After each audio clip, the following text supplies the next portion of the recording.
Boom, Stoner by John Williams. Let's talk about it, and we need to talk about it.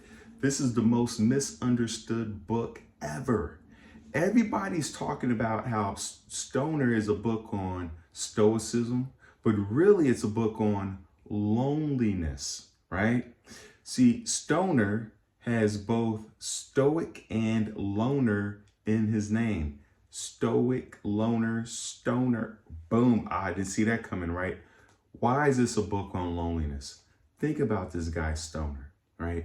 He's raised on a farm in a house with two parents who don't talk to each other. He's in a marriage where his wife is hot and cold, and he has no idea what she's thinking or why she's doing the things that she's doing.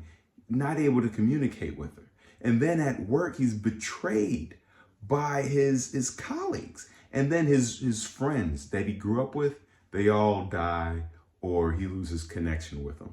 So this is a book on loneliness. It's not a book so much on stoicism, right? Because if you really are paying attention to this book, this guy is emotional. Think about the decision to go to college to get an agriculture degree and then decide I'm going to get a literature degree. Who does that? There's no practical path forward with a lit degree. And this is before his professors like, you're going to be a teacher. The teaching job is not guaranteed. There are other students who are majoring in literature, right? So he forgoes agricultural degrees because you can't grow corn with Shakespeare, right? There was no practical reason for him. So that had to be an emotional reason. He marries a woman that he doesn't even know. Why? Because she stirs something up in your boy. Yeah, that's right. He got the tingles and the mingles. So he's like, yo, let's do this, right? That's an emotional decision. Even him, having infidelity, right? Or, having a little tryst, a little affair, that's an emotional thing. If this guy was pure stoic, he's not having an affair. He's not stepping outside the marriage. That means he had unmet needs and wants that he felt like he couldn't express. And so why was he so lonely? Also because the world does not make space for people with big emotions. He has learned, this is a book on a guy who's learned to stifle his emotions.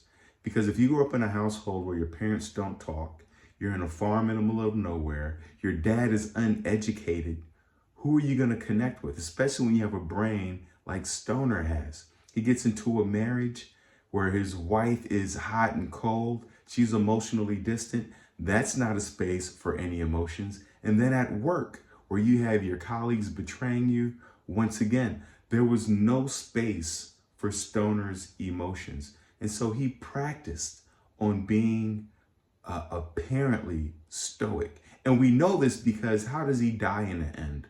Esophageal cancer. This is what you get if you smoke or if you live in a place with a lot of construction, the air quality is low, but you can also get it from suppressing your emotions, from stifling your inner needs and wants, your inner voice, right? That's why he died from esophageal cancer. It could have been any cancer. It could have been stomach cancer. It could have been skin cancer.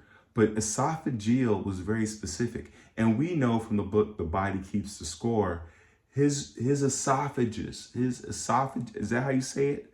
Was keeping a score on how many times he was swallowing his voice, not letting his voice be heard. So read Stoner if you want a treatise on what happens when you stifle your voice and you shut it down, right? Yes, you'll be able to live with it and be able to move forward and plot forward, but there is a cost for that. I love this book. I recommend that you read it. Even with the plot that I told you the ending, it's still worth sitting down with. So check out Stoner. It's misunderstood. This was a very emotional man who the world never made space for his inner world.